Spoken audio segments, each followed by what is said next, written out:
4월 16일 주일 예배 드리도록 하겠습니다. 167장 찬송입니다. 167장.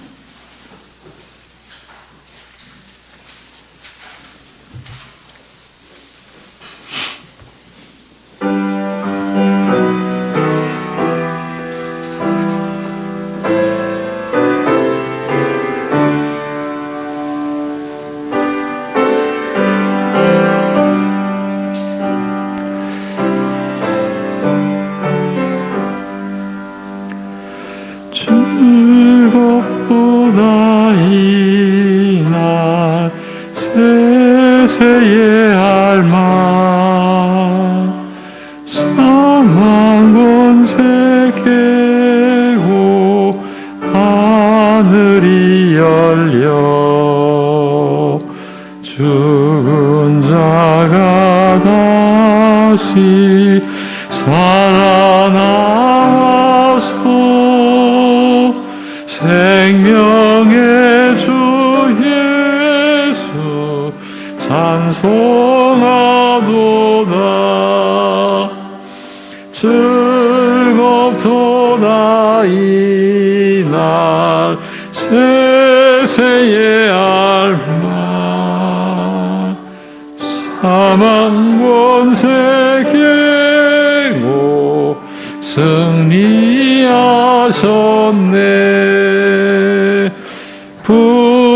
부활하신 주님 나타나시니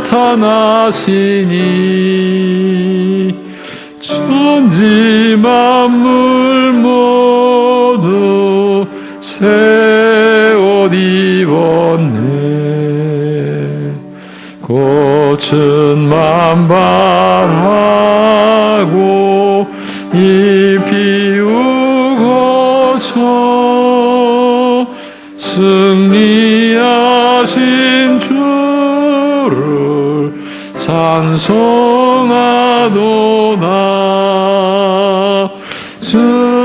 즐겁도다 이날 세세의 알말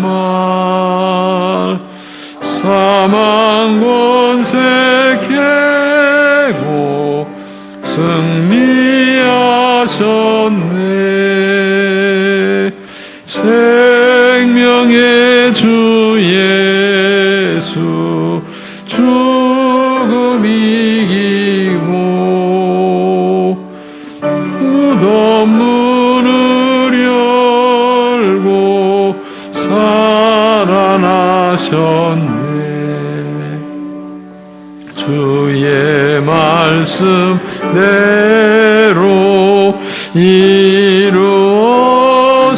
이루어져서 사흘 만에 다시 살아나셨네.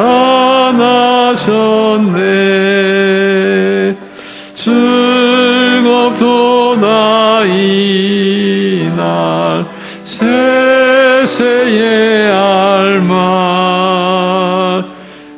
사망 권세 깨고 승리하셨네.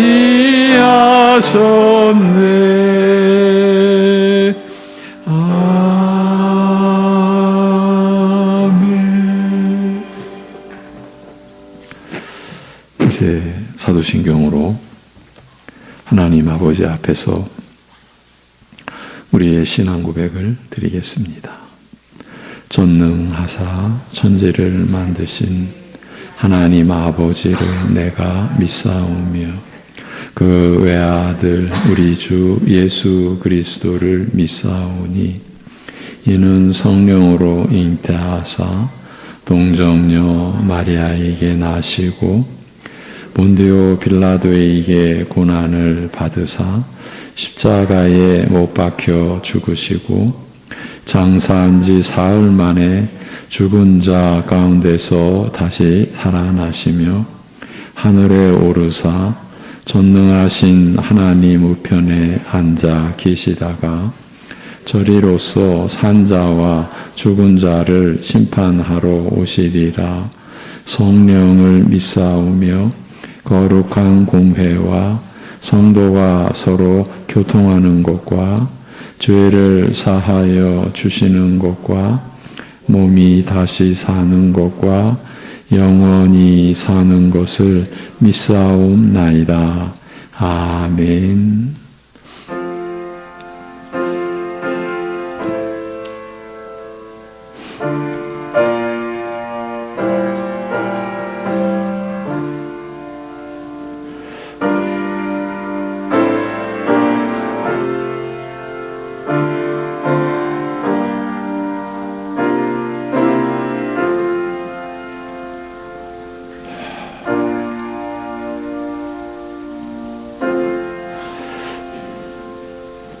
예수는 우리가 범죄한 것 때문에 내줌이 되고 또한 우리를 의롭다 하시기 위하여 살아나셨느니라. 아멘. 생명의 주 되시고 시간의 섭리를 홀로 주관하시는 우리 아버지 하나님, 오늘 주일을 우리에게 허락해 주시고 그 무엇보다 하나님을 예배하는 우리의 본분을 일깨워 주셔서 함께 하나님 앞에 찬송드리며 나아가게 하시오니 감사합니다. 말씀으로 우리의 연약하고 상처 입은 심령들 씻어주시고 새롭게 하여 주옵시고 주님을 예배하는 기쁨이 우리의 참 안식과 평강이 되게 하여 주옵소서. 예수님의 이름으로 기도합니다. 아멘. 일어나셔서 27장 찬송 드리겠습니다.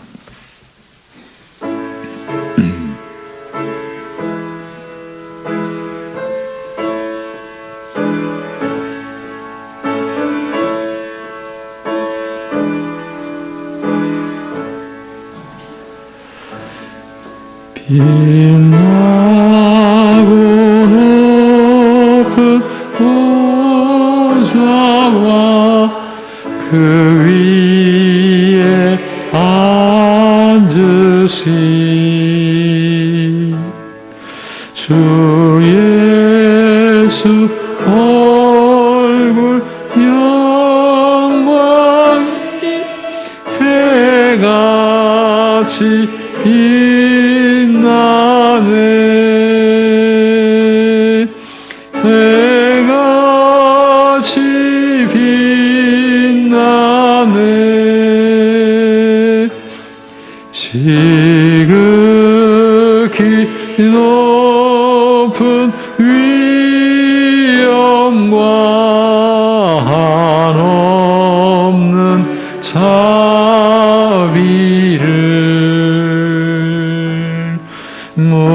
무천사 소리 합하여 늘 찬송드리네.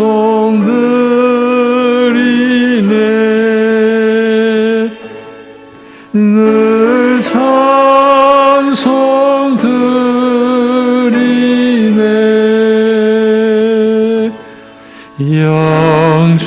영죽을 나를 살리려 그 영광 떠나서 그 부끄러운 십자가 날 위해 지셨네. 날 위해 지셨네.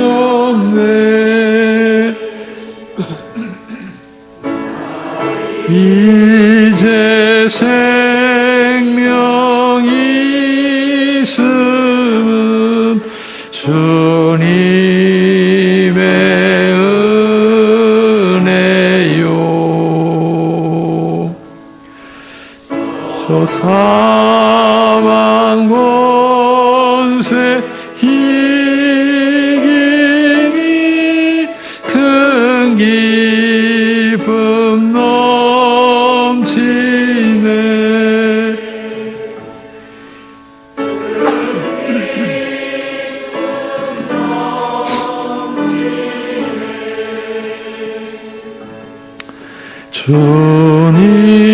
주님의 보좌 있는데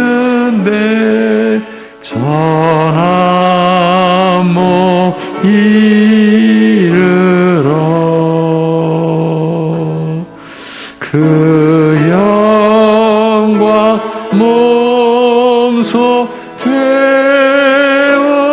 때 내 기쁨 넘치리. 내 기쁨 넘치리. 아멘. 교동문 25번, 시편 47편 25번입니다. 너희 만민들아 손바닥을 치고 즐거운 소리로 하나님께 외칠지어다.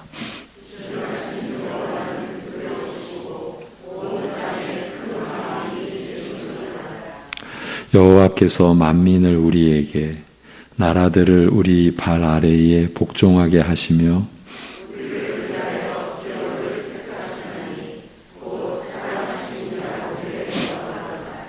하나님께서 즐거운 함성 중에 올라가시며 여호와께서 나팔 소리 중에 올라가시도다.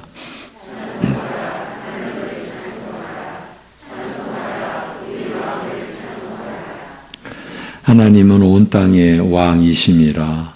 지혜의 시로 찬송할지어다.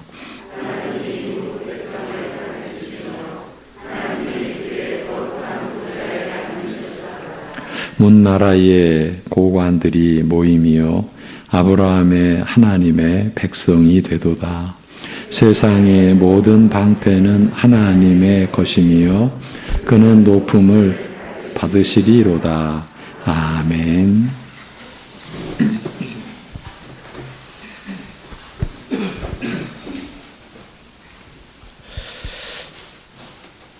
자신의 아들을 죽은 자들 가운데서 살리신 그 크고 놀라우신 능력과 우리를 향하신 긍휼과 은혜로 정말 우리를 살리신 하나님 아버지, 하나님으로 말미암아서 우리가 새 삶을 얻게 되었고 또 참으로 산다는 것이 어떠한 것인지 또 하나님과 함께 한다는 것이 얼마나 복된 것인지를 깨달아 알게 하여 주시니 감사를 드리옵나이다.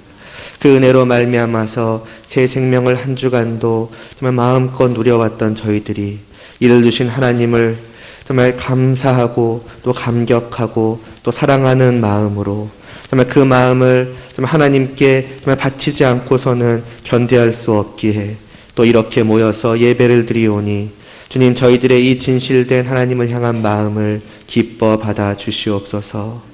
또 그러나 한편으로는 정말 그 은혜를 받은 자에 합당하지 못하게 또 그 주신 생명에 정말 알맞지 못하게 우리의 여전한 그 옛 죄악된 모습대로 또한 살아왔던 그런 한 주간도 있음을 고백하옵나이다.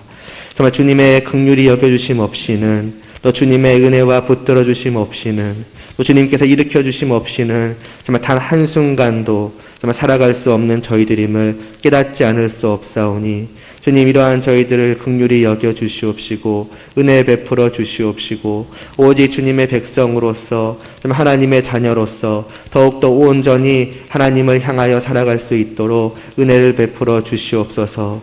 주님께서 저희를 빛 가운데로 인도하여 주셨는데 여전히 어둠 속으로 다시금 슬그머니 나아가고자 하는 그러한 저희들의 발걸음을 멈추어 주시옵시고 오직 저희들이 정말 주님의 그 빛 가운데에만 거할 수 있도록 하여 주시옵소서.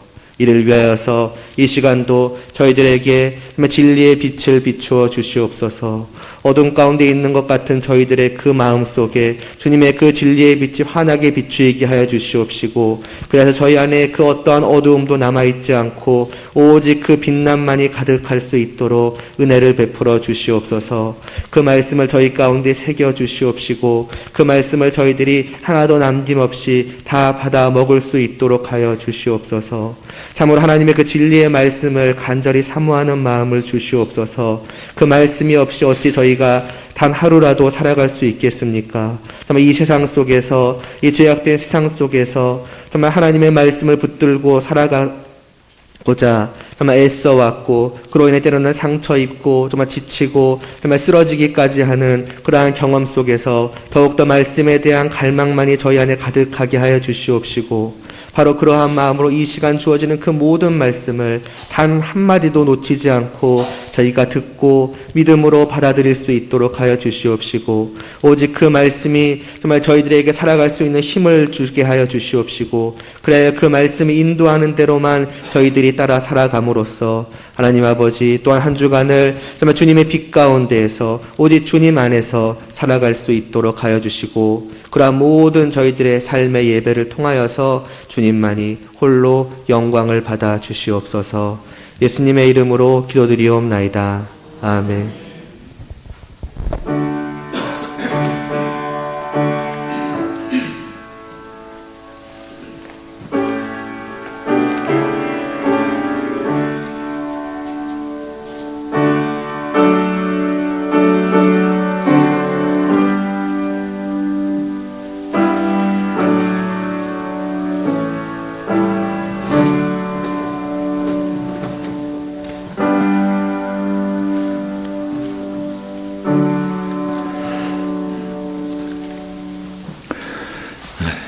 (86장) 86장 찬송을 드립니다.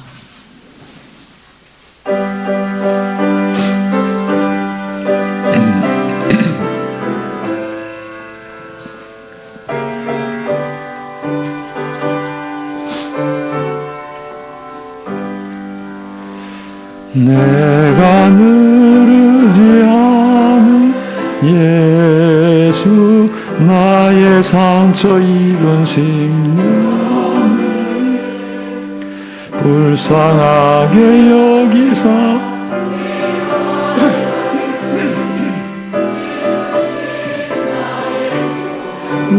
친구, 내가 의지하는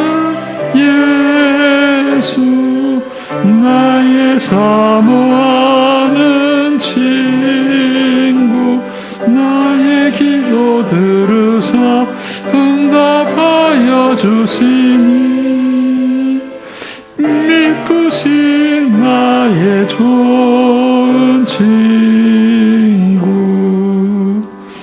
주의 손 의지하고 살 때 나를 해할 자가 없도다.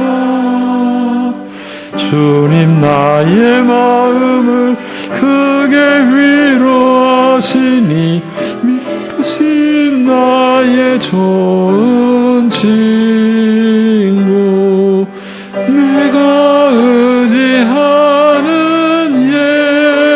예수, 나의 사모하는 친구, 나의 기도 들으사 응답하여 주시니, 미쁘신 나의 좋은 친구,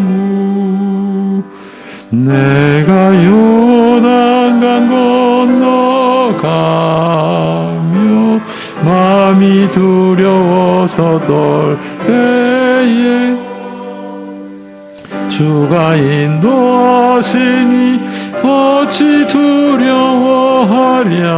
미쁘신 나의 좋은 친구, 내가 의지하는 예수, 나의 사모하는 친구, 나의 기도 기도 들으사 응답하여 주시니 미쁘신 나의 좋은 친구 이후 천국에 올라가자 모든 성도들과 다 함께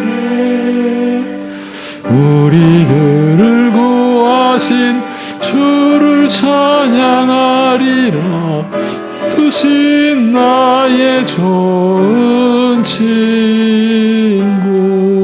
내가 의지하는 예수 나의 사모하는 친구 나의 기도 들으사 응답하여 주시니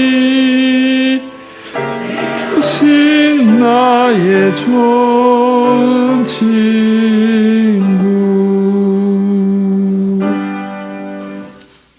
아멘.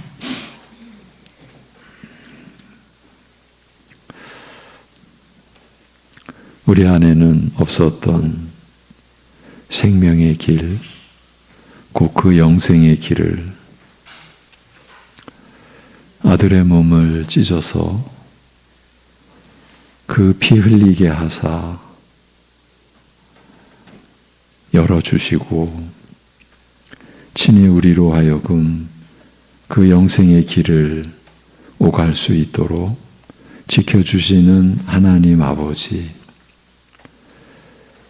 우리에게 이 주일의 평강과 안식을 허락하시고 어디에 있든지 하나님을 예배할 수 있는 여건과 또 심령을 우리에게 지니도록 하여 주셔서 하나님의 말씀으로 우리를 위로해 주시고 또 새 힘 주시는 은혜를 베풀어 주시니 감사합니다. 그 베푸신 은혜를 따라 우리가 받은 하나님의 사랑과 긍휼을 따라서 이 시간 하나님 앞에 힘든 중에서도 믿음의 고백으로 11조의 예물을 구별하여 또 때를 따라 도우시는 하나님의 은혜를 분명히 알기에 감사의 마음을 담고 우리 인생의 목표가 이 세상이 아니라 하나님의 나라이기에 선교와 건축의 예물과 날마다 베푸시는 일용할 양식의 은혜를 기억하고 주일 예물과 성미를 드리는 손길들을 붙잡아 주시어서 졸지도 주무시지도 아니하시고 지켜주신다 말씀하신 대로 언제나 보호하시고 그 영혼의 그 평강과 또 그 믿음을 지켜주셔서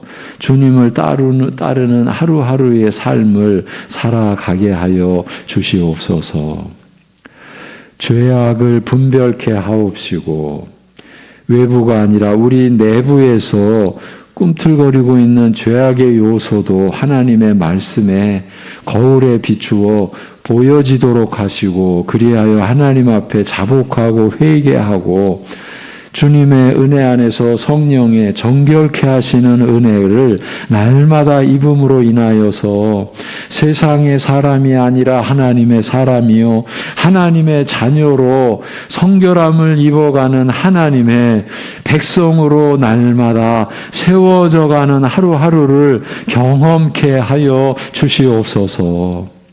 우리 인생의 목표가 이 땅에 있는 것이 아님을 그럼에도 이 땅을 섬기며 살도록 하신 하나님의 거룩한 뜻을 헤아리며 깨닫는 은혜를 우리에게 허락하여 주옵시고 그리하여 성도로서의 하루하루가 하나님에 의하여 어떤 의미와 가치가 있는지를 풍성히 깨닫게 하여 주셔서 마치 지루한 인생을 사는 것 같이 살지 않고 날마다 주의 은혜를 새롭게 느끼며 주님의 사랑을 새롭게 누리는 신자의 심령 되게, 그리하여 주님의 말씀을 따르는 순종과 그 순종을 이루어 주시는 하나님의 사랑을 알며 그 기쁨으로 살아가는 사랑하는 성도들의 생애 되게, 하루하루 되게 하여 주시옵소서. 감사드리며 우리 주 예수 그리스도의 이름으로 기도하옵나이다. 아멘. 베드로전서 2장 10절에서 12절. 베드로전서 2장 10절에서 12절. 나그네와 행인 같은 너희를 세 번째 시간입니다.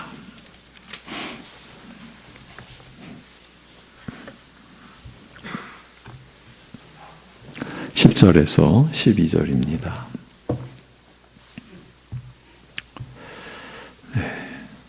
제가 10절을 봉독해 드리면 11, 12절은 합독하시겠습니다. 너희가 전에는 백성이 아니더니 이제는 하나님의 백성이요. 전에는 긍휼을 얻지 못하였더니 이제는 긍휼을 얻은 자니라. 사랑하는 자들아, 거류민과 나그네 같은 너희를 권하노니 영혼을 거슬러 싸우는 육체의 정욕을 제어하라. 너희가 이방인 중에서 행실을 선하게 가져 너희를 악행한다고 비방하는 자들로 하여금 너희 선한 일을 보고 오시는 날에 하나님께 영광을 돌리게 하려 함이라. 아멘. 고난주간과 부활절 감사 예배 이전에 나눴던 베드로전서의 말씀을 이어가기 위해서 본문을 다시 돌아보기로 했습니다. 전에는 백성이 아니었고 긍휼을 얻지 못하였던 우리가 이제는 하나님의 백성이요 긍휼을 얻은 자니라고 말씀합니다. 하나님의 백성이 이렇게 간단하게 정의가 내려진 구절입니다. 긍휼을 얻은 자가 하나님의 백성이라고요. 이런 식으로 지난 수요 예배에서는 주의 제자는 진정 주를 믿고 따르는 자라는 것을 배울 수 있었습니다. 일반적으로는 제자가 될 자격을 먼저 생각하게 됩니다. 더욱이 주님의 제자가 된다는 점에서는 특별한 기준이 없을 리가 없다고 여기는 것이 보통입니다.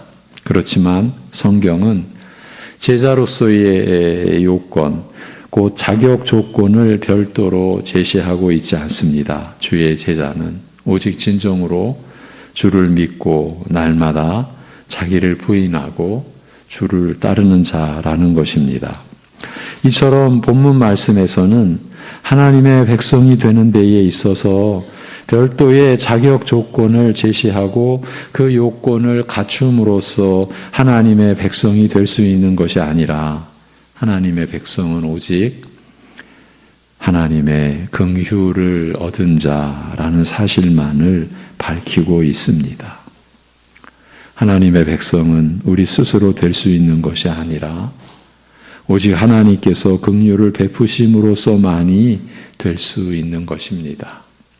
우리가 하나님의 아들이신 예수 그리스도를 구주요 또 주, 나의 주인으로서 믿게 된 이 모든 은혜가 바로 하나님의 긍휼을 얻은 것입니다. 오늘 우리가 하나님께 예배를 드릴 수 있는 것은 우리 모두 한결같이 하나님의 긍휼을 얻은 자이기 때문인 것입니다. 물론 하나님의 말씀과는 상관없이 자신만의 믿음을 가지고 예배를 드리는 분들일 경우에는 자신이 하나님의 긍휼을 얻은 자로서 예배를 드린다는 사실을 받아들일 수 없을 것입니다.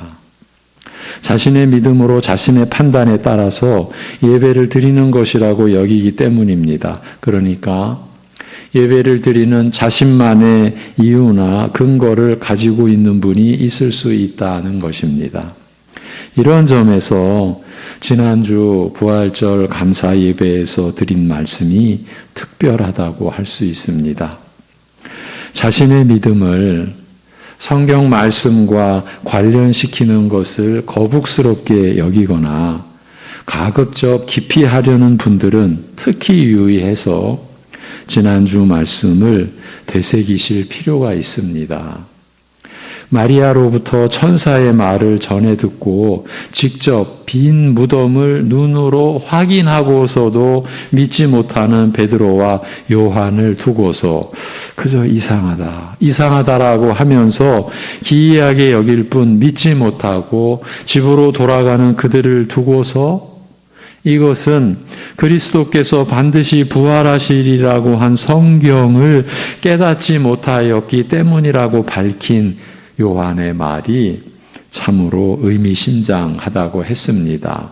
믿음은 눈으로 보는 것에서 나는 것이 아니라 하나님의 말씀에서 난다는 사실을 밝힌 것이기 때문입니다. 눈으로 보는 것이 우리의 경험이 진리를 보증하지 못하며 오직 하나님 말씀만 확실한 진리라는 사실을 알리고 있기 때문입니다. 베드로는 눈으로 보고 경험하는 것보다 더 확실한 것이 있으며 그것은 바로 하나님의 말씀이라는 사실을 베드로 후서의 기록을 통해서 증거합니다.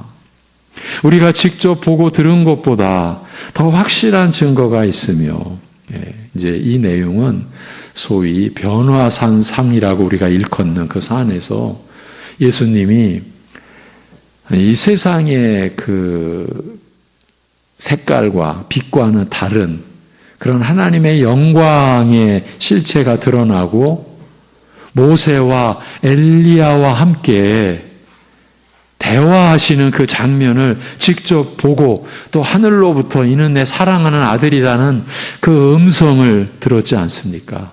그렇게 직접 보고 들은 것보다 더 확실한 증거가 있으며 그것은 바로 하나님의 말씀이요. 이것은 사람의 뜻으로 낸 것이 아니라 오직 성령의 감동하심을 입은 사람들이 하나님께 받아 말한 것이라고 밝히고 있습니다. 물론 하나님의 말씀이 확실한 진리라고 해서 글자로 기록된 성경의 말만 외운다고 깨달아지고 믿어지는 것은 아닙니다. 선지자들을 감동하여 이 말씀을 알리신 성령께서 이 말씀을 듣는 우리의 마음을 여시고 깨닫게 하셔야 믿게 되는 것입니다. 여러분의 믿음이 이렇게 일어난 것입니다. 성령께서 알리신 하나님의 말씀이 성령께서 우리로 깨닫게 하시는 그 역사와 결합될 때 비로소 깨달아지고 믿어지는 것입니다. 이 점에 있어서는 주의 부활을 직접 눈으로 보지 못하였다고 해서 우리의 입장이죠. 그렇다고 해서 부활을 직접 목격한 그 복된 사람들보다 조금도 불리하거나 뒤지지 않습니다. 믿음은 눈으로 본다고 해서 저절로 생기는 것이 아니요. 오직 하나님의 말씀과 이 말씀과 함께 역사하시는 성령으로, 그래서 성령을 진리의 영이라 그렇게 마지막 만찬 6월절 마지막 만찬에서 그러니까 십자가에 못 박히시기 몇 시간 전에 사랑하는 제자들에게 꼭 필요한 말씀을 길게 말씀하신 그 내용의 중심이 내가 가면 보혜사 또 다른 보혜사 성령이 오신다. 내가 가는 것이 너희에게 유익하다. 이 말씀을 하시는 가운데 성령님을 진리의 영이라고, 로마서 8장에서는 우리가 하나님을 아빠, 아버지라고 부를 수 있는 것이 성령을 받음으로, 양자의 영이신 성령을 받음으로라고 말씀하셨듯이 성령이 오셔서 예수 그리스도를 우리에게 가르치시고 그리스도께서 하신 말씀을 기억나게 하시고 그 말씀을 가르쳐 주실 분을 진리의 영이신 성령이라, 이렇게. 그러니까 믿음은 눈으로 본다고 해도 저절로 생기는 것이 아니요, 오직 하나님의 말씀과 이 말씀과 함께 역사하시는 성령으로, 진리의 영으로 말미암기 때문입니다. 그리고 눈으로 보는 것보다 확실한 진리의 말씀을 통하여 역사하시는 성령의 증거는 예나 지금이나 다름없기 때문입니다. 그래서 부활을 직접 목격한 그 복된 사람들보다 우리가 믿음에 있어서는 조금 더 불리하거나 뒤지지 않는다고 말씀드린 것입니다. 눈으로 보는 것만으로 믿을 수 있는 것이 아닙니다. 이 영생의 믿음을 눈으로 보는 것으로 취할 수 있는 것이 아닙니다. 만일 그렇다면 예수님께서 행하신 표적을 본 사람들은 다 믿었어야 했습니다. 출애굽의 그 역사를, 애굽 땅에 내린 10가지 재앙의 그 하나님의 역사와 홍해를 걸어서 마른 땅으로 걸었던, 그리고 매일매일 그 광야 빈들에 하늘의 양식이 내리고 메추라기가 저들에게 주어지는 매일매일의 하나님의 이적을 눈으로 본 저들은 다 믿었어야 했습니다. 이적을 경험한다고 해서 믿을 수 있는 것도 아닙니다. 비록 내 몸으로 겪은 일이요 하나님의 능력으로 된 일이라 할지라도 그런 경험 자체가 믿음을 만들어내지는 못하는 것입니다. 오직 성령을 통하여 역사하는 하나님의 말씀만이 우리로 믿게 하는 것입니다. 본문으로 돌아와서 이와 같이 긍휼을 얻은 자인 하나님의 백성을 바로 앞에서는 택하신 족속이요 왕 같은 제사장들이요 거룩한 나라요 그의 소유가 된 백성이라고 하면서 이렇게 자기 백성을 특별한 소유로 삼으신 하나님의 뜻이 이는 너희를 어두운 데서 불러내어 그의 기이한 빛에 들어가게 하신 이의 아름다운 덕을 선포하게 하려 하심이라고 했습니다. 이는 한마디로 하나님이 어떤 분이신지를 드러내려 하신다는 뜻입니다. 여기에 예배드리는 한 분 한 분의 성도님들이 계십니다. 여러분에게 긍휼을 베풀어 주신 그 하나님의 여러분을 향한 뜻이 어떠냐고 말씀을 지금 우리에게 주고 계십니까? 여러분 한 분 한 분을 통해서 하나님이 어떤 분이신지를 드러내려 하신다. 그 말씀입니다. 성도 여러분, 여러분을 통해서 하나님이 어떤 분이신지 지금 드러나고 계십니까? 나를 통해서 하나님이 어떤 분이신지, 과연 나를 통해서 하나님의 선하심이, 하나님의 인자하심이, 하나님의 신실하심이 드러나고 있다. 이렇게 우리가 고백할 수 있을까요? 그렇게 되기를 기원을 드립니다. 그것도 어떤 점과 관련되어 어떤 하나님이신지를 나타내시려는 것이냐 하면 죄와 영원한 사망과 사탄의 거짓 권세에서 우리를 구원해 내신 은혜와 관련해서입니다. 그래서 우리를 어두운 데서, 이 어두운 데가 어느 정도 어두운 곳입니까? 영원히 어두운 데입니다. 그 어두운 데서 불러내어 하나님의 기이한 빛에, 어떤 빛입니까? 생명의 빛, 사랑의 빛, 화평의 빛이죠. 그 기이한 빛에 들어가게 하신 이의 그 아름다운 덕, 그 아름다운 성품을 선포하게 하려 하심이라고 하는 것입니다. 하나님의 보배로운 존재로 여김받게 된 우리가 왕 같은 제사장들로 하나님을 섬기는 영원한 삶을 살게 되었는데, 육신의 생애 동안의 그 섬김은 여전히 어두운 이 세상에 우리가 값없이 받은 생명과 사랑과 긍휼의 빛을 비추이는 것이라고 말씀하시는 것입니다. 그렇기 때문에 우리는 우리 자신을 드러내려고 하거나 나타내거나 해서는 안 되는, 그럴 수가 없는 이런 특별한 영적 싸움을 하면서 살아가게 된 것입니다. 나 자신과 나와 관련된 것을 드러내는 것이 아니라 나를 영원한 저주 가운데서 불러내어 그 평강과 사랑의 나라로 들어가게 하신 하나님의 선하심과 인자하심과 신실하심만을 드러내어야 하기 때문입니다. 여러분, 그래야 하는 것 아닙니까? 바로 이 삶이 왕 같은 제사장 된 우리 모든 성도들이 하나님을 섬기는 그 섬김인 것입니다. 그렇기 때문에 11절에서 사랑하는 자들아 거류민과 나그네 같은 너희를 권하노니 영혼을 거슬러 싸우는 육체의 정욕을 제어하라고 말씀하는 것입니다. 그런데 여기서 이제 우리의 입장에서 보면 반전이라고 할 수 있는 일이 벌어집니다. 드러납니다. 그리고 이 반전을 어떤 의미로 받아들이느냐에 따라서 우리의 믿음이 결정된다고도 할 수 있습니다. 달리 말하면 이 반전을 어떻게 받아들이는지 하는 그 여부가 우리의 믿음의 내용을 보여준다고 할 수 있다는 말입니다. 그러면 어떻게 반전이 일어납니까? 앞에서는 믿는 자들인 우리를 가리켜 왕 같은 제사장, 하나님의 보배로움, 그야말로 보물로 여기는 백성, 긍휼을 얻은 자들이라고 했는데 여기서는 간단하게 나그네와 행인이라고 규정을 하고 있습니다. 본문의 거류민은 한마디로 나그네를 가리키는 말입니다. 아니, 어떻게 택하신 족속이요 왕같은 제사장이요 거룩한 나라요 특별한 소유 삼으신 백성이요 곧 긍휼을 얻은 하나님의 백성이라 해놓고서 별 설명도 없이 나그네와 행인 같은 너희라고 할 수 있는 것입니까? 비약도 너무 심할 뿐더러 양쪽의 개념 차이가 너무 크기 때문입니다. 이쯤 되면 반전이 일어났다라고 할 수 있지 않겠습니까? 그렇다면 베드로 사도가 무엇을 말하고자 한 것이겠습니까?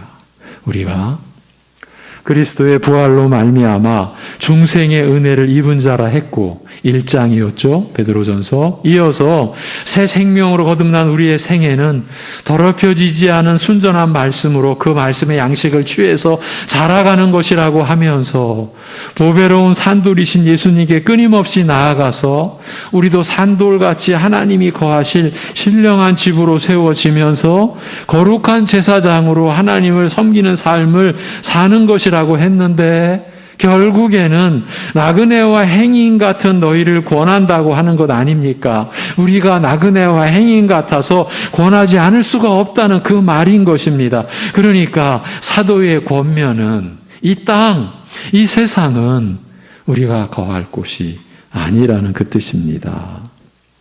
그러고 보면 이 나그네라는 개념이 여기서 느닷없이 등장한 것이 아닌 것만은 분명합니다. 이 서신의 첫머리에 편지를 받을 교회와 성도를 향해서 흩어진 나그네라고 했으니까요. 우리를 그렇게 부르면서 이 서신의 기록이 시작되었으니까요. 베드로 사도는 처음부터 신자들을 나그네로 이해하고 있었고 이 개념은 그의 서신의 앞뒤를 연결해주는 역할을 하고 있는 것입니다. 그런데 바로 이 내용을 우리의 믿음이 어떤 것인지를 말해주며 그 믿음으로의 생애를 살아간 분들을 보여주는 히브리서 12장이 우리가 이 나그네라는 이 내용을 잘 설명해 주고 있습니다. 그래서 준비를 했습니다. 히브리서 11장 8절에서 10절 준비됐죠? 우리 같이 읽겠습니다. 시작. 믿음으로 아브라함은 부르심을 받았을 때에 순종하여 장래의 유업으로 받을 땅에 나아갈새 갈 바를 알지 못하고 나아갔으며 믿음으로 그가 이방의 땅에 있는 것 같이 약속의 땅에 거류하여 동일한 약속을 유업으로 함께 받은 이삭 및 야곱과 더불어 장막에 거하였으니 이는 그가 하나님이 계획하시고 지으실 터가 있는 성을 바랐음이라고 합니다. 아브라함은 아들 손자와 함께 궁극적으로 바라고 있는 것이 있었습니다. 아브라함은 아들과 손자와 함께 하나님이 주신 약속의 땅, 그 가나안에서 정착한 것이 아니라 이방의 땅에 있는 것 같이 장막, 이 장막은 오늘날로 말하면 텐트입니다. 텐트에서 살았다는 말입니다. 오늘날처럼 캠핑족이어서가 아니라 나그네처럼 살아야 해서 장막에 거했다는 것입니다. 왜 그래야 했습니까? 하나님께서 계획하시고 지으실 터가 있는 성을 바랐기 때문이라고 말씀합니다. 그러면 이 아브라함의 삶을 통해 히브리서 기자는 무엇을 말하려는 것입니까? 그것도 히브리서 11장에서요. 무엇을 말하려는 것입니까? 이것이 믿음이다. 믿음의 삶이다. 이 말을 하고 있는 것입니다. 그 믿음의 삶을 더 설명합니다. 히브리서 11장 13절에서 16절입니다. 시작. 이 사람들은 다 믿음을 따라 죽었으며 약속을 받지 못하였으되 그것들을 멀리서 보고 환영하며 또 땅에서는 외국인과 나그네임을 증언하였으니 그들이 이같이 말하는 것은 자기들이 본향 찾는 자임을 나타냄이라. 그들이 나온 바 본향을 생각하였더라면 돌아갈 기회가 있었으려니와 그들이 이제는 더 나은 본향을 사모하니 곧 하늘에 있는 것이라. 이러므로 하나님이 그들의 하나님이라 일컬음 받으심을 부끄러워하지 아니하시고 그들을 위하여 한 성을 예비하셨느니라. 아멘. 예. 이것이 영원한 약속을 이루시는 우리의 영원한 삶을 보증해주는 하나님의 말씀입니다. 믿음을 따라 죽은 이 사람들은 이 땅에서는 외국인과 나그네임을 증언하였으니 자신들의 삶을 통해 우리는 나그네다, 외국인이다, 그것을 증거하였다는 얘기입니다. 그들이 이같이 말하는 것은 자기들이 본향 찾는 자임을 나타냄이라는 것입니다. 우리의 믿음도 이러해야 하고 믿음으로 살아가는 것도 이렇게 나타나야 한다는 뜻입니다. 바울은 로마서 4장 16절 이렇게 말합니다. 시작. 그러므로 상속자가 되는 그것이 은혜에 속하기 위하여 믿음으로 되나니 이는 그 약속을 그 모든 후손에게 굳게 하려 하심이라. 율법에 속한 자에게 뿐만 아니라 아브라함의 믿음에 속한 자에게도 그러하니 아브라함은 우리 모든 사람의 조상이라. 아멘. 이렇게 기록해 놓았습니다. 여기서는 여러분을 상속자라, 베드로전서 오늘 본문에서는 긍휼을 얻은 자, 하나님의 백성, 이 로마서 4장에서는 여러분이 하나님의 상속자라, 영원한 하나님 나라의 기업을 이을 상속자, 바로 여러분이십니다. 네. 이것이 여러분의 신분입니다. 그런데 바울이 이 말씀을 기록한 것은 상속자가 되는 그것이 은혜에 속하기 위하여 믿음으로 되나니 오직 믿음으로만 된다라는 겁니다. 여러분의 행위로 상속자에 여러분이 들어갈 수가 없다라는 겁니다. 오직 은혜로 된다라는 겁니다. 그 약속을 모든 후손에게 굳게 하려 하심이라. 그 후손이 누굽니까? 율법에 속한 자, 이건 유대인을 가리킵니다. 아브라함의 믿음에 속한 자, 우리 이방인, 아브라함의 믿음에 속한 자에게도 그러하니 아브라함은 우리 모든 사람, 모든 믿는 사람의 조상이라 이 말씀을 합니다. 오늘 우리도 이 아브라함의 믿음에 속한 자여야 합니다. 우리가 방금 전 히브리서 11장을 통해서 아브라함과 야곱, 그 이삭과 야곱의 그 믿음이 어떤 믿음이었는지, 그 믿음의 내용, 믿음의 본질을 우리가 확인했지 않습니까? 우리도 그 아브라함의 믿음에 속한 자여야 합니다. 아브라함과 우리의 믿음은 같은 본질에 속한 것이어야 하고, 그래서 하나여야 합니다. 바울은 또 이렇게 덧붙였습니다. 로마서 4장 20절에서 24절입니다. 자, 시작. 믿음이 없어 하나님의 약속을 의심하지 않고 믿음으로 견고하여져서 하나님께 영광을 돌리며 약속하신 그것을 또한 능히 이루실 줄을 확신하였으니 그러므로 그것이 그에게 의로 여겨졌느니라. 그에게 의로 여겨졌다 기록된 것은 아브라함만 위한 것이 아니요 의로 여기심을 받을 우리도 위함이니 곧 예수 우리 주를 죽은 자 가운데서 살리신 이를 믿는 자니라. 아멘. 아브라함의 믿음과 우리가 하나여야 한다. 그래서 아브라함이 그 믿음으로 의로 여김 받은 것처럼 우리도 그 같은 믿음으로 의로 여김을 받을 수 있어야 한다. 이 기록을 해놓은 것이에요. 이제 여쭙니다. 우리 자신을 향해서 이제 묻겠습니다. 우리 자신을 향해서 오늘 우리가 이 땅에서는 외국인과 나그네임을 증언하면서 우리들이 본향 찾는 자임을 나타내며 살고 있다고 할 수 있습니까? 앞에서는 우리가 하나님이 어떤 분이신지를 나타내고 있습니까? 우리 자신에게 물었죠. 이제 여기서는 우리가 이 땅에서 나는 외국인이야, 나는 나그네야, 이것을 나타내며 살고 있다고 할 수 있습니까? 물어야 합니다. 그리고 우리의 일생이 이 말씀의 물음에 답변을 해야 합니다. 우리 모두가 이렇게 변화되어 가기를 바라며 그렇게 되기를 기원드립니다. 그런데 또 반전이 일어나고 있다고 말씀드리지 않을 수 없습니다. 나그네와 행인인데 그렇다면 한편으로는 우리의 입장입니다. 그냥 이 세상을, 그냥 이 땅을 지나가면 안 되는 것입니까? 어차피 거할 곳도 정착할 곳도 아니지 않습니까? 그러면 조용히 아무 말 없이 지나가는 것도 그리 나쁜 것이 아니지 않습니까?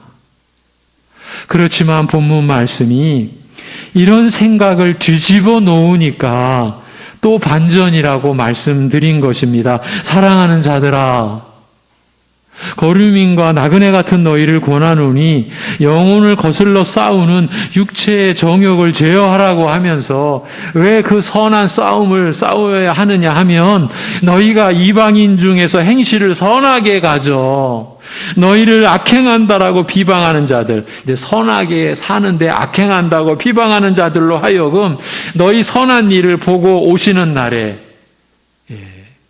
예수님께서 이 오시는 날은 물으시는 날, 책임을 물으시는 날에 이렇게 또 표현할 수 있어요. 그 오시는 날에 하나님께 영광을 돌리게 하려 함이라고 말씀하지 않습니까?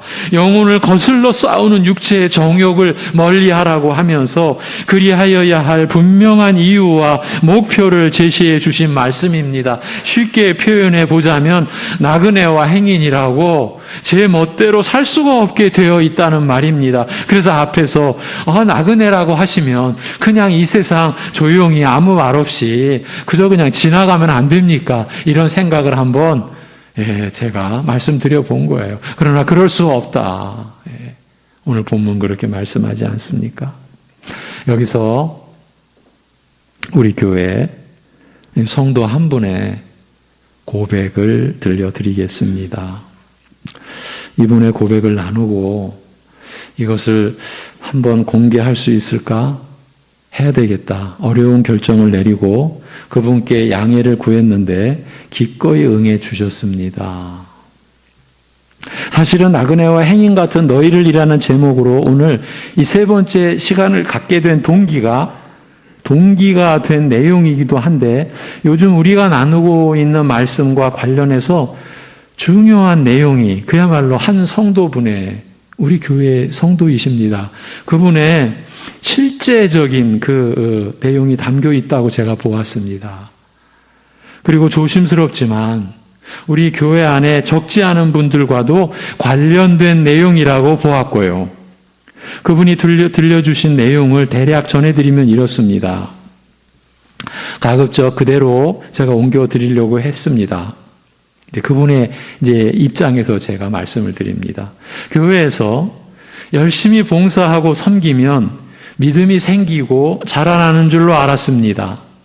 그런 줄 알고 제 나름대로 10수년 교회를 열심히 섬겼습니다. 자녀들에게는 무임금 근로자라는 소리까지 들었습니다. 그런데 말씀이 깨달아지는 은혜를 받으면서 변화가 일어나기 시작했습니다. 그저 열심히 교회에서 일할 때와는 달리 제 자신이 하나님 앞에서 행복한 사람이라는 것을 깨닫게 된 것입니다. 전에는 열심히 일해서 뭘 얻고 또 평안도 얻는 줄 알았었는데 이제는 나는 이미 누구보다도 복된 사람이라는 사실을 알게 된 것입니다.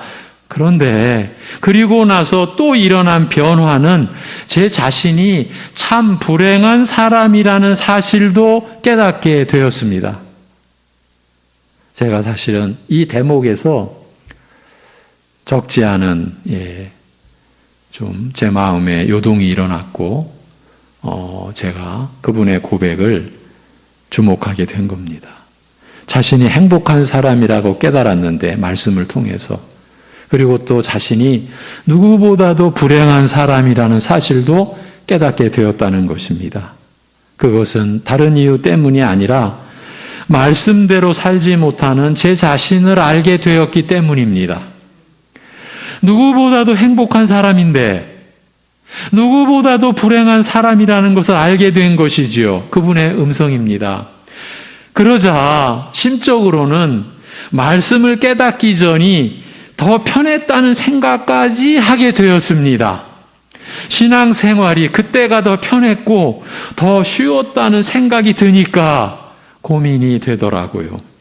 이래서 저에게 이 쉽지 않은 어찌 할 수 없는 고민을 이제 저에게 토로하신 것이었어요.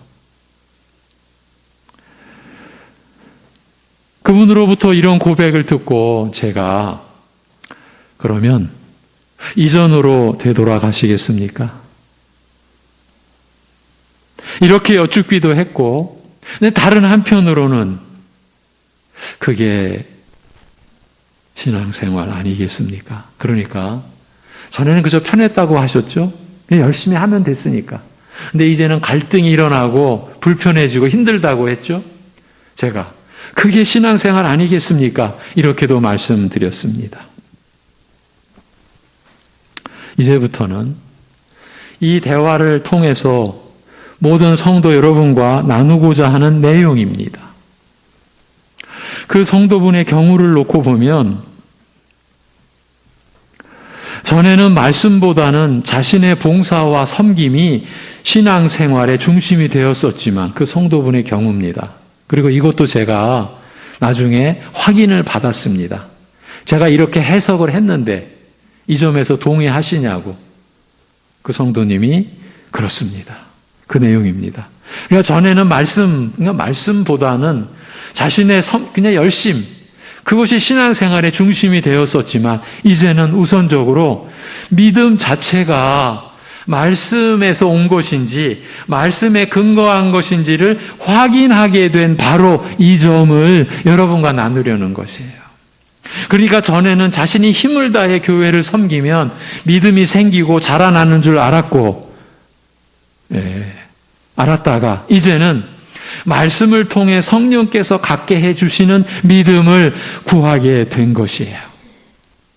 그런데 실질적으로는 마음이 더 무거워진 것입니다. 말씀에 자신을 비추어 보게 되면서 말씀에서 멀리 있는 자신을 보게 되니까 마음이 힘들어진 겁니다.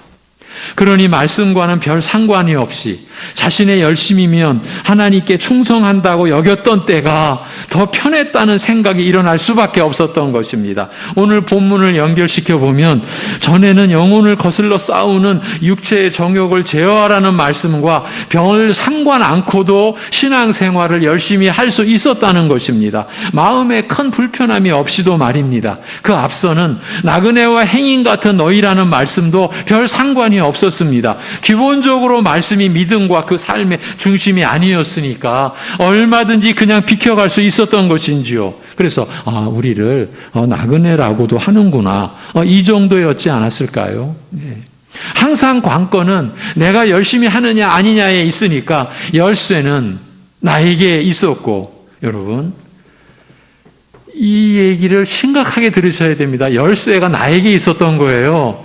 이 말이 얼마나 두려운 말입니까? 제가 이 내용을 다 그 성도님께 다 확인해 드렸습니다. 제가 이렇게 전할 텐데 이게 맞습니까? 네. 열쇠가 자기에게 있었어요. 구원의 열쇠가 우리에게 있는 겁니까? 여러분, 영생의 열쇠가 나에게 있다고 할 수 있습니까? 그러면 이런 거짓이 어디 있습니까? 근데 그러고 있었다는 거죠. 열쇠는 나에게 있었고, 그래서 더 열심히 하려고 했고, 이런 점에서는 지금보다 마음이 더 편했다는 것입니다. 그러면 이 내용에서 우리가 확인해야 할 결정적인 점이 무엇이겠습니까? 그것은 다름 아닌 믿음이냐 아니냐인 것이에요. 우리가 아까 확인했던 아브라함의 믿음에 속한 자냐 아니냐, 바로 그 믿음이냐 아니냐인 것이에요. 제가 보기에는 그렇습니다. 하나님 나라 안에서의 열심은 언제나 하나님의 은혜를 바탕으로 한 것이어야 합니다. 그래서 교회 안에서의 열심은, 진정한 열심은 열심을 낼수록 본인 스스로가 하나님의 은혜를 경험하는 것이기 때문에 무엇보다 열심을 낼수록 감사로 묶여져야 되는 것이에요. 자기가 열심을 내는 것이 하나님의 사랑이고 하나님의 은혜라는 것을 다른 사람이 아는 게 아니라 본인이 아니까요.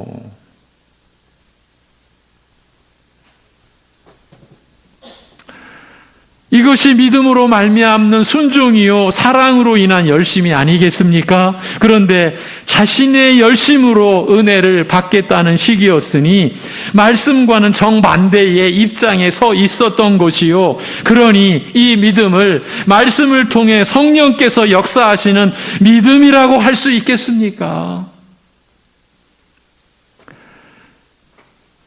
그렇지만 그 성도께서는 이제 말씀에서 난 믿음으로 말씀을 사랑하고, 그래서 그 사랑 안에서 순종하시려고 하게 되었으니 이 얼마나 감사한 일입니까?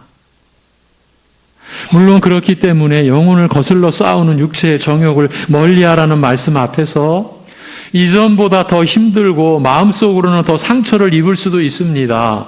그런데 그런 과정 자체가 주님과 동행하는 또 하나의 증거가 될 수 있고, 그렇게 말씀을 따르기 위해서 더 주님을 의지하게 되는 실제의 영적 훈련을 감당하는 것이니 이것이야말로 거듭난 성도로서 자라가는 과정이 아니고 무엇이겠습니까? 그 성도님의 솔직한 고백뿐만 아니라 이렇게 나눌 수 있도록 도와주신 점에 대해서도 감사한 마음이 큽니다. 그 성도분의 고백을 토대로 한 내용인데 뒤에 제가 덧붙인 내용까지 있어서 그분의 솔직한 심정을 다시 확인까지 했었거든요. 방금 앞에까지 제가 여러분께 전해드린 이 모든 내용을 그 성도님께 확인을 드렸습니다. 제가 이렇게 덧붙였습니다. 이러한 내용이 틀렸습니까? 그분이 동의했습니다. 그래서 이렇게 여러분과 나눌 수 있었습니다. 한 가지 분명한 사실은 말씀에 근거한 믿음을 확인해 가면서 그 믿음으로 살아가려고 한다는 것은 말씀과 별 상관 않고 나름대로의 신앙생활을 영위해 가는 것과는 확연히 다르다라는 점입니다. 우리로서는, 그러니까 말씀을 붙들고 가려는 우리로서는 더 어렵고 힘들다는 점인데, 그런데 놀라운 것은 그렇기 때문에 더 말씀을 붙들고 힘드니까, 또 어려우니까 더 주님만을 신뢰하며 의지하게 된다라는 점입니다. 성령께서 그 말씀으로 우리 안에서 역사하신 결과, 이것이 바로 우리가 주님을 더 붙들고 말씀을 더 붙들려고 하고 주님을 더 의지하려고 하는 이것이 성령께서 그 말씀으로 우리 안에서 역사하시는 결과이지 않겠습니까? 성령께서 말씀을 가르치심으로써 우리 안에서, 그래서 우리에게 어떤 일이 일어나는지를 그저께 금요 기도회에서 나눴던 그 내용을 통해서 확인해 드리겠습니다. 한 구절을 더 보십니다. 요한복음 15장 11절입니다. 시작. 내가 이것을 너희에게 이른 것은 내 기쁨이 너희 안에 있어 너희 기쁨을 충만하게 하려 함이니라. 아멘. 여기에서 내 기쁨이라고 한 표현, 이게 예수님의 지금 몇 시간 뒤면 십자가에 못 박혀 죽임을 당하십니다. 바로 몇 시간 전 제자들에게 하신 말씀이에요. 근데 내 기쁨이라고 한 표현은 아들께서, 예수님께서 아버지의 사랑 안에 거하시면서 순종하시는 가운데 얻으신 그 기쁨을 뜻하는 거예요. 사랑 안에 거하면서 순종함으로써 얻는 그 독특한 기쁨을 가리켜 나의 기쁨이라고 하신 것입니다. 예수님께서 사랑과 순종의 밀접한 관계에 대하여 가르치신 그 내용이거든요. 여러분, 우리 신자의 하나님을 향한 사랑과 하나님의 말씀과 계명을 따르는 순종은 이게 분리되지 않습니다. 지금 그 가르침이에요. 예수님께서 사랑과 순종의 밀접한 관계에 대하여 가르치신 것은 바로 예수님께서 아버지의 사랑 안에 거하시면서 아버지의 계명에 순종하심으로써 누리시는 그 독특한 기쁨을 우리 역시 예수님의 사랑 안에 거하면서 우리의 죄로 죽으신 그 예수님의 사랑 안에 거하면서 예수님에게 순종함으로써 누리게 하기 위함이라는 뜻입니다. 그 기쁨을요. 내가 아버지의 계명을 지킴으로써 얻는 그런 기쁨이 이제 예수님의 말씀이에요. 예수님께서 내가 아버지의 계명을 지킴으로써 얻는 그런 기쁨이, 즉 사랑 안에서 순종함으로써 얻는 그 독특한 기쁨이 너희 것이 되게 하며 이로써 너희 기쁨이 충만케 하려 하심이라고 하셨습니다. 이 기쁨이야말로 충만하여 완전에 이른 기쁨, 곧 온전한 기쁨이라는 뜻입니다. 그 어디에서도 맛볼 수 없는 진정한 기쁨이라는 말씀입니다. 주의 사랑 안에 거하면서 주의 뜻에 순종하여 주의 뜻을 이루는 것으로 말미암는 기쁨, 이런 기쁨을 어디에서 찾아볼 수 있겠습니까? 오직 그리스도 안에서만 누릴 수 있는 독특한 기쁨이요 더욱이 완전한 기쁨인 것입니다. 주로부터 사랑받는 기쁨도 크겠으나 주를 사랑하는 기쁨은 더욱 크고 기이한 것입니다. 자라간 자녀가 부모의 사랑, 부모의 은혜를 받는 기쁨도 크겠으나 이제 철이 들어서 부모를, 아버지, 어머니를 사랑하는 그 기쁨, 그래서 부모를 섬기는 기쁨은 더욱 크고 기이한 것입니다. 그리스도의 말씀이 내 안에 거하면서 이루는 것이, 성령께서 그 그리스도의 말씀을 가르쳐 내게 역사하시는 것이 다름 아닌 이런 사랑과 순종과 기쁨인 것입니다.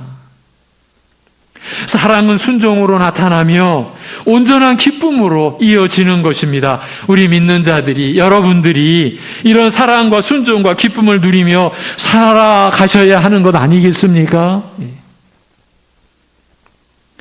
이러한 중심으로 오늘 본문 12절을 함께 읽으며 말씀을 맺겠습니다. 오늘 본문 12절입니다.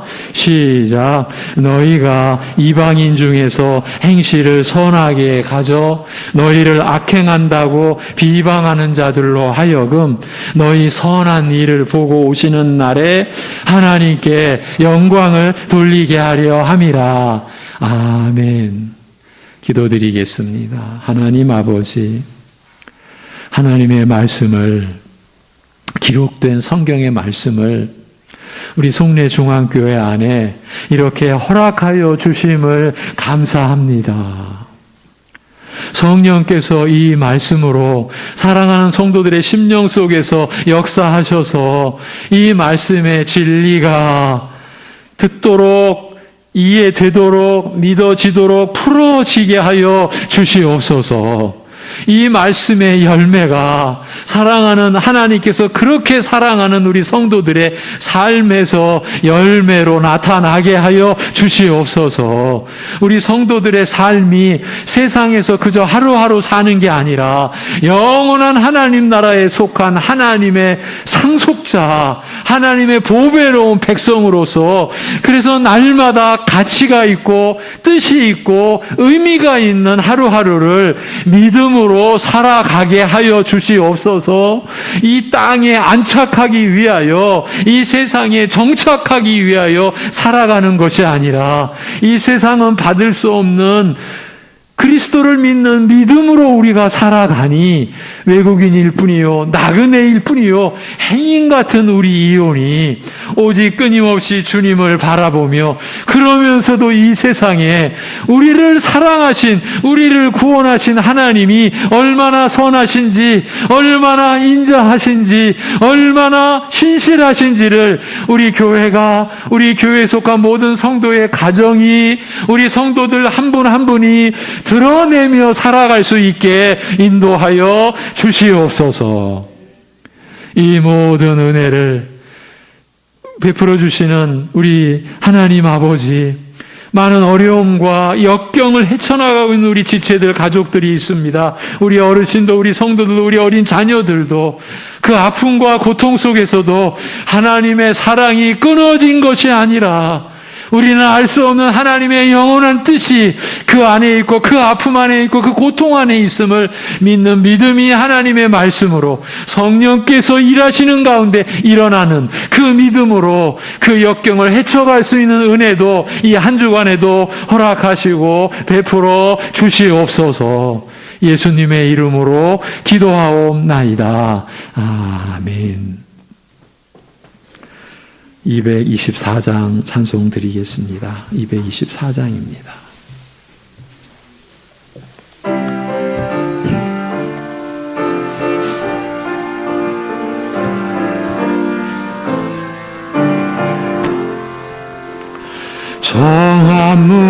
정함물로 우리 죄를 모두 씻어 주시사 주의 자녀 삼으시고 은혜 내려 주소서. 빛난 옷을 입히시고 사랑으로 채우며 주의 성령 임하시니 기쁨 넘치옵니다.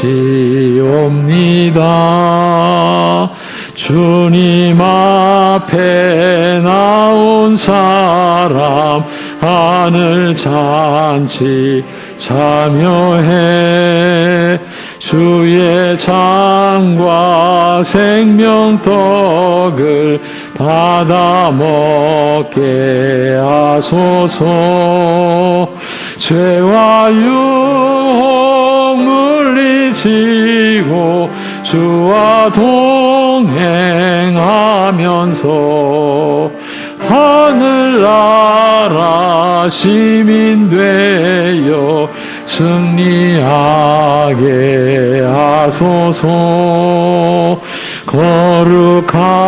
거룩하신 주의 뜻을 우리 알 수 없으나 주님 앞에 존귀 영광 찬양하게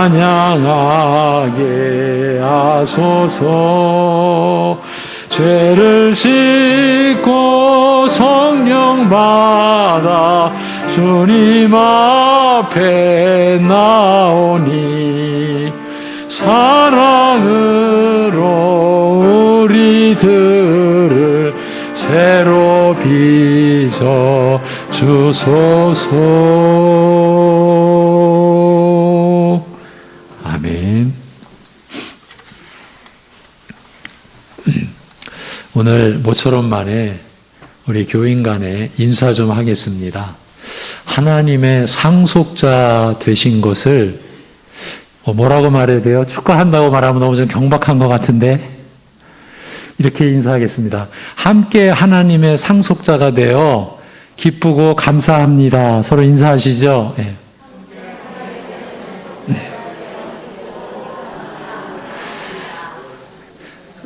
저 성도 여러분, 이럴 때는요, 제가 한 대로 하지 마시고 여러분의 소리로 좀 해보세요. 예, 감사합니다. 다음 주일은 베드로전서 2장 13절에서 20절 주를 위하여 순종하되라는 제목의 말씀을 나누겠습니다. 예, 오늘 2부 예배 후에는 전도의 원례로 모이는 안내를 해드렸죠. 이제 4월이 5주 5번 주일이 있어서 4월 30일은 우리 동네 중앙교회를 섬길 일꾼들을 세우기 위하여 임시 공동의회를 하죠. 기도하고 계시죠? 하셔야 됩니다. 예, 주님의 일꾼을 세우는 거니까요. 우리 모두에게 복되기 위해서예요. 하나님의 뜻을 섬기기 위해서예요. 그래서 우리가 일꾼들을 많이 세웠으면 좋겠어요. 같이 기도해 주시고, 또 여러분도 피선거권자이시잖아요. 선거권자이면서 피선거권자예요. 주님의 일꾼 세우는 나를 위해서. 그리고 지난주부터 월요일부터 이제 우리 교육관 공사가 시작이 됐어요. 겉으로는 똑같은데 안에 들어가 보면은 벌써 변신의 과정, 예, 벌써 그냥 다 뜯어내기 시작을 했어요. 그리고 어제도 또 여러분들이 도와주셔서 옥상에 있는 쓸 것, 버릴 것 구별해가지고 다 이제 정리가 됐어요. 이제, 그리고 우리 장로님들이 앞뒷집에 가셔서 양해도 다 구하고, 왜냐면 공사, 한 2개월 넘게 공사하니까 소음도 있고 먼지도 있고, 다 양해도 구했고, 인사도 했고, 작은 선물도 마련들 하셔가지고, 그러니까 계속 여러분 관심과 기도를 해주셔야 됩니다. 예. 또 안전하게 이루어지도록 공사가. 자, 한 장을 넘기면 우리 교회가 섬기는 라오스, 예, 라오스의 선교사 지금 들어와 있습니다.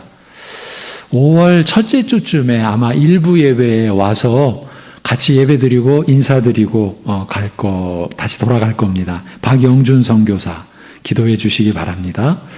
오직 말씀으로, 그래서 사랑으로 역사하는 우리 교회가 되어야 되고 가정이 되어야 되겠죠. 우리 하나님의 사랑으로 우리 민족과 나라가 늘 보호받고 지켜지는 그것을 위해서 우리가 기도해야 되겠죠. 영육간에 연약한, 예, 영적으로 신앙적으로 늘 시험이 있습니다. 그리고 예, 가정적으로나 또 육신적으로나 여러 가지 어려움이 늘 있잖아요. 늘 기도해야 됩니다. 네. 2부 예배 후에 전도의 원례가 있고요. 네, 축하해 주실 일이 있습니다. 우리 홍성호 집사님, 조혜령 집사님, 우리 1부 예배 같이 드리는데 우리 장남 홍문기 형제가 결혼을 합니다. 그래서 우리가 축복하고 축가를 해드립니다. 그런데 23일 죄송하다고 저에게 여러 번 말씀을 드렸어요.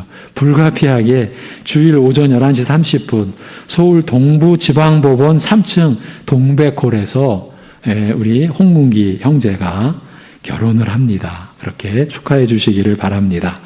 이제 묵상구절, 잠언 29장 27절 묵상구절 우리 같이 읽고 제가 축도함으로 예배를 마치겠습니다. 시작. 불의한 자는 의인에게 미움을 받고 바르게 행한 자는 악인에게 미움을 받느니라. 아멘. 축도하겠습니다. 우리의 죄로 죽으시고 우리를 의롭다 하시기 위하여 다시 살아나신 주 예수 그리스도의 은혜와 이 아들을 장사 지내는 곳까지 내어주신 아버지 하나님의 사랑하심과 절대로 이 은혜와 사랑을 우리 스스로 못 받는 우리 안에 거하셔서 이 은혜와 사랑을 받도록 일하시는 성령님의 교통하심이 긍휼을 얻은 자요, 하나님의 백성된 자요, 그렇지만 이 땅을 나그네로 행인으로 살아가는 것이 영원한 본향이 있음을 알기에 감사함으로 기쁨으로 살아가고자 하는 모든 이들과 이러한 믿음을 구하는 모든 이들 안에 영원토록 함께 하시기를 주님의 이름으로 축원하옵나이다. 아멘.